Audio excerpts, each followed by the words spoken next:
Well, with many of us attaching our credit cards to our phones and watches, the use of credit cards could not be any easier these days. But when is it better to spend with cash? Our Danny Beckstrom took that question to an expert to find out. Imagine waking up in the morning, opening your banking app, and seeing your balance wiped out overnight. Just thousands of dollars gone, all because you picked up one call. It sounds like a nightmare, but for thousands of people, this is already reality. In one widely reported case, victims described losing $135,000, $32,000, even $500,000 after interacting with scammers who appeared to be legitimate bank representatives. I'm terrified. I can't eat. I can't sleep. That was my nest egg. Here's the scary part. Many of these attacks started with something ordinary, a debit card transaction. If you have savings, retirement, or money in the bank linked to your debit card, you need to watch this video from start to finish. Don't skip this. The scam that starts with a fraud alert. Your phone rings. The caller ID says your bank's name. The voice on the other end sounds calm, professional, and slightly concerned. They tell you something alarming. Suspicious activity has just been detected on your account. Someone in another city is trying to use your debit card. They say they're calling to stop the fraud before your money disappears. That moment right there is where the scam begins. Because in many of the biggest fraud cases happening today, the criminal doesn't start by stealing your card. They start by making you believe they're trying to protect it. According to the Federal Trade Commission, Americans reported losing $10 billion to fraud in 2023, the highest amount ever recorded at the time. Many of the fastest growing cases involved impersonation scams, where criminals pretended to be banks, government agencies, or financial institutions. But here's the twist most people never see coming. The call isn't really about stopping fraud, it's about unlocking your debit card. The criminals behind these scams rely on a technology called caller ID spoofing, which allows them to display your bank's official phone number on your screen. When the call arrives, it can look identical to a legitimate customer service line. That single trick immediately lowers suspicion because the number appears authentic. Once you answer, the script begins. The caller explains that your debit card might have been compromised and says they need to verify your identity to cancel the card and block the transaction. At first, the questions seem harmless. They might ask you to confirm your name, the last 4 digits of your card, or your recent purchases. Then comes the critical step. The scammer asks you to read the full debit card number or confirm the security code on the back of the card. Sometimes they claim they need the information to cancel the card and issue a replacement. Other times they say they're verifying the card connected to the suspicious transaction. Most victims don't realize that, at that moment, they're handing over everything needed to start draining their account. Because debit cards are tied directly to your bank balance, criminals don't need complicated access once they have those numbers. They can immediately attempt online transactions or link the card to digital wallets. But there's still one more barrier they need to break. That's where the one-time passcode trick comes in. Many banks send a security code to your phone when a new transaction or login attempt happens. Yet the scammer intentionally triggers one of these codes while you're still on the call.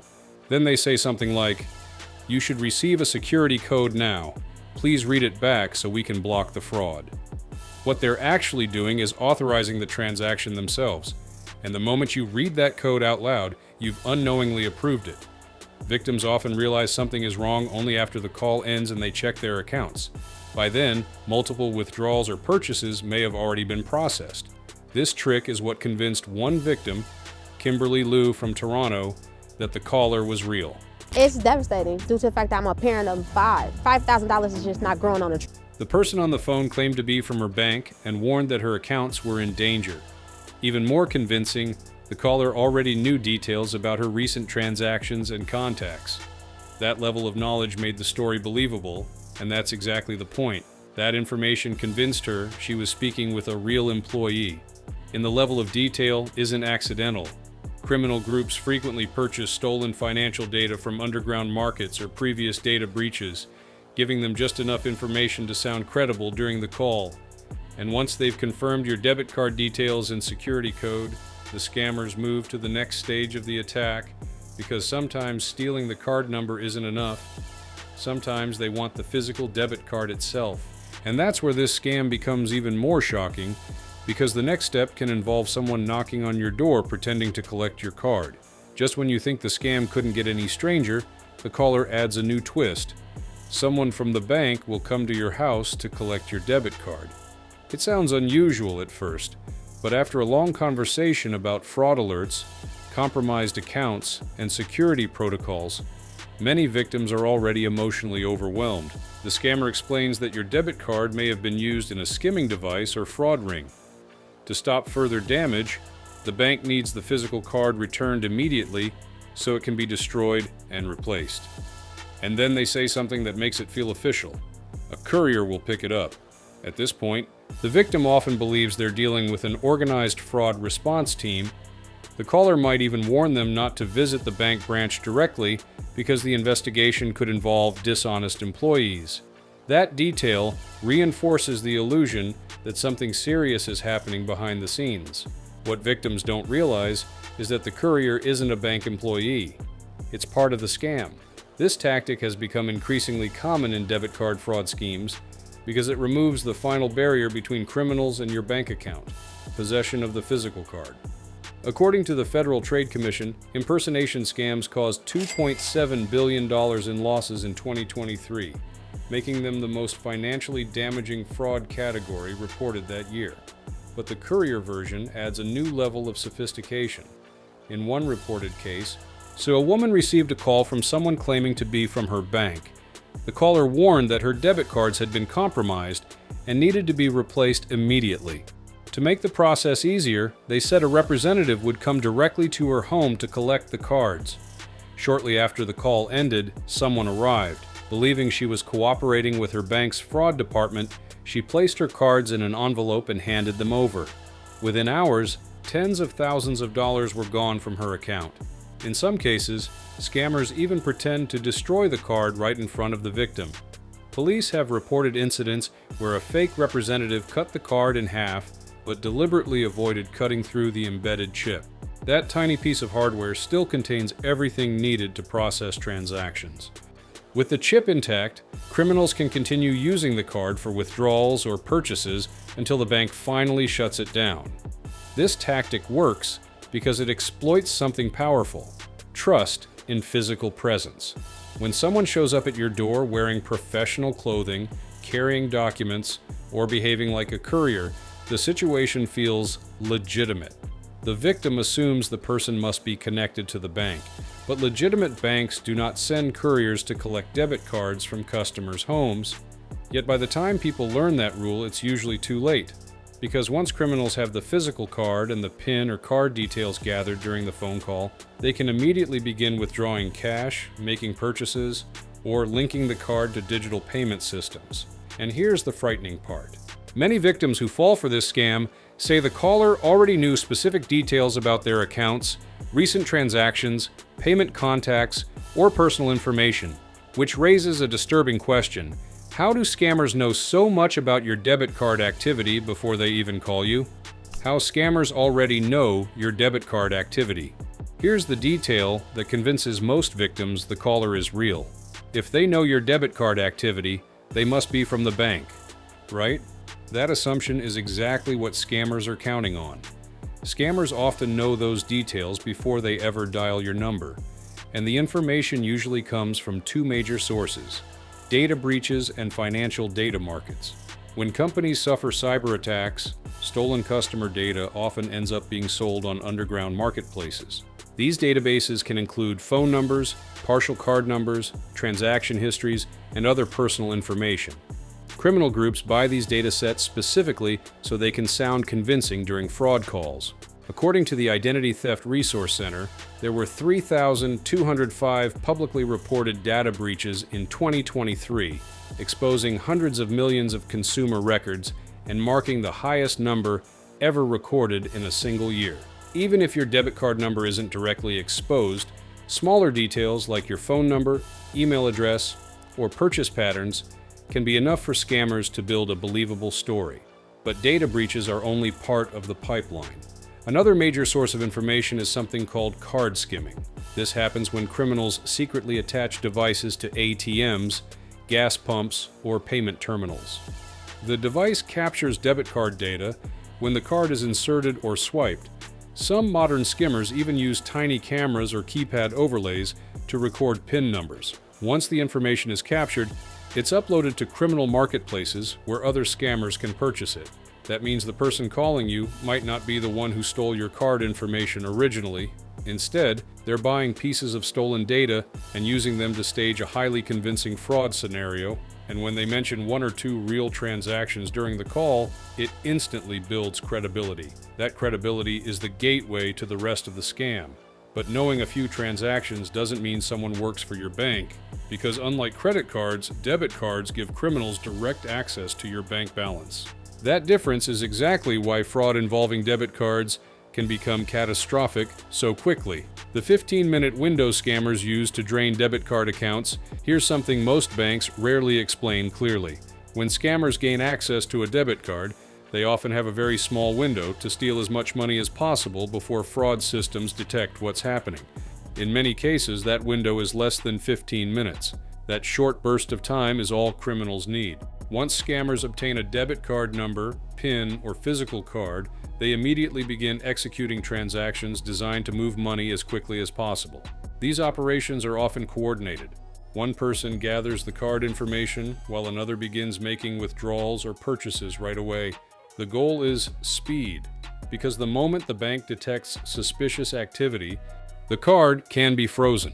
According to FICO's Card Alert service, U.S. banks detected $41 billion in payment card fraud attempts in 2022, showing just how aggressive and widespread these attacks have become. Criminals know this, which is why they follow a very specific pattern when attacking debit cards. First comes the test transaction. This might be a small purchase online or a minor charge through a payment processor. The purpose isn't profit. It's confirmation that the card is active and the bank hasn't blocked it.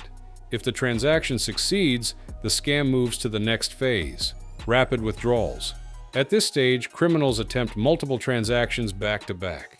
These might include ATM withdrawals, online purchases, or transfers to prepaid cards. The idea is to move money in several directions simultaneously so that even if one transaction is blocked, others still succeed. Victims who check their accounts after the attack often see a flood of charges within minutes. And that sudden burst of activity isn't random. It's a deliberate tactic designed to beat the bank's fraud detection systems.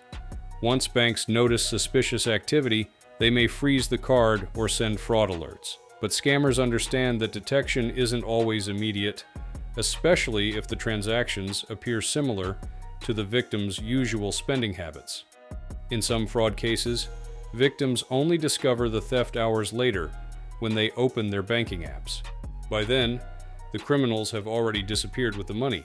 That's exactly why scams involving debit cards feel so devastating compared to other types of fraud. The attack happens fast, the money leaves instantly, and the victim often learns what happened only after the account balance is already gone. Which brings us to an uncomfortable question. If these scams follow predictable patterns, why do so many people still miss the warning signs before it's too late? The answer lies in a series of red flags that most victims overlook, sometimes because the scammer carefully tells them to ignore those warning signs. The red flags most victims miss until it's too late. By the time most victims realize something is wrong, the money is already gone. Not because the warning signs weren't there, but because the scam was designed to make those warning signs feel normal. That's the real danger of modern debit card scams. They don't look like scams, they look like customer service. One of the most common red flags is urgency. Scammers create a situation where something terrible appears to be happening right now. Unauthorized transactions, compromised cards, suspicious logins. They frame the situation as an emergency, so the victim feels pressured to act immediately.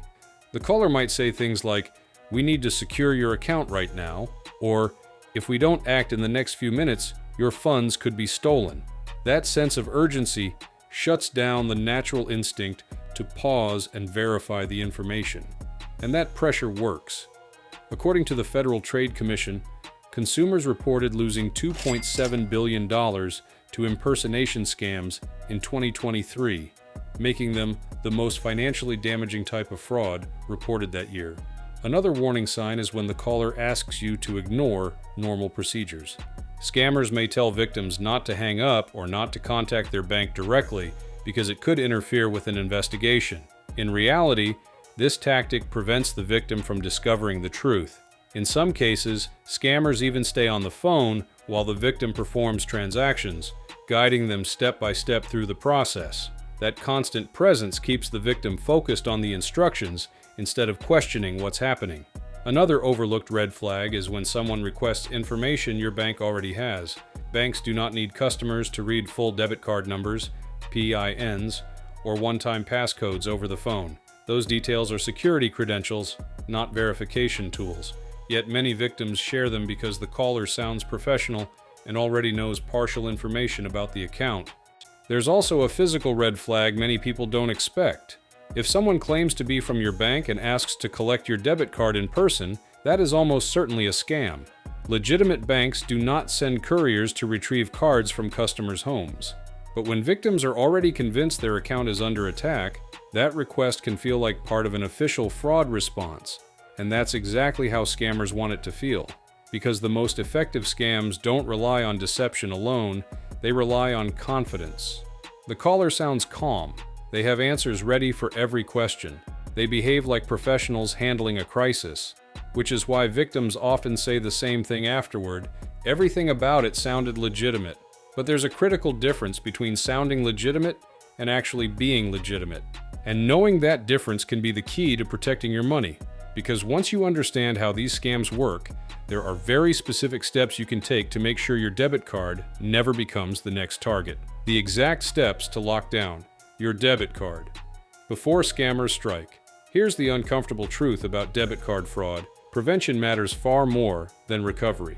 Once money leaves a debit account, getting it back can take weeks or may not happen at all. That's why the smartest move is to make your debit card harder to exploit before scammers ever target you. Start with a feature most people ignore inside their banking app: card controls. Many banks now allow customers to manually control where their debit cards can be used.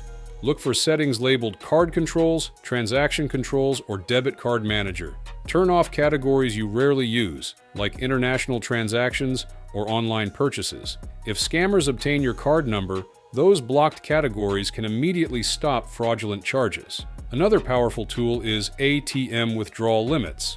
Most banks allow customers to lower their daily withdrawal amount through their mobile banking app or by requesting a change from customer support. If your bank normally allows $1,000 withdrawals, consider reducing it to $200 to $300 per day. That single change can dramatically limit how much criminals can steal in one attack. Here's another step many people overlook: create real-time transaction alerts. Inside most banking apps, you can enable notifications for every debit card purchase, ATM withdrawal, or online payment. This feature is often called instant transaction alerts, or real-time purchase notifications. The moment your card is used, you receive a push notification or text message. That matters because catching a fraudulent charge immediately gives you a chance to freeze the card before more transactions occur. And that leads to one of the most important protections available today: the card lock feature. Many banks offer a setting called Lock Card or Freeze Debit Card. If something suspicious happens, you can instantly disable the card from your phone without canceling the account. If the transaction turns out to be legitimate, you simply unlock the card again. Another smart step involves something many people don't realize they can do: create a separate spending account. Instead of connecting your main savings account to your debit card, open a secondary checking account specifically for everyday spending. Keep only a limited balance there, perhaps a few $100s, and move money into it when needed. If scammers compromise that debit card, they can only access the smaller account balance. According to the Federal Reserve's 2023 payment study, debit cards accounted for 31% of all U.S. consumer payments, making them the single most used payment method in the country. That popularity is exactly why scammers target them. But these few small settings can mean the difference between catching fraud early or waking up to an empty bank account. Debit card scams in 2026 aren't just getting smarter, they're getting faster. Criminals no longer need to steal your wallet or hack your bank account. Sometimes all it takes is a convincing phone call, a few pieces of personal information, and a moment of trust. That's why awareness is your strongest defense. If you've ever experienced a suspicious debit card call or transaction, share your story in the comments so others can learn from it. And subscribe for more real scam breakdowns before criminals strike again.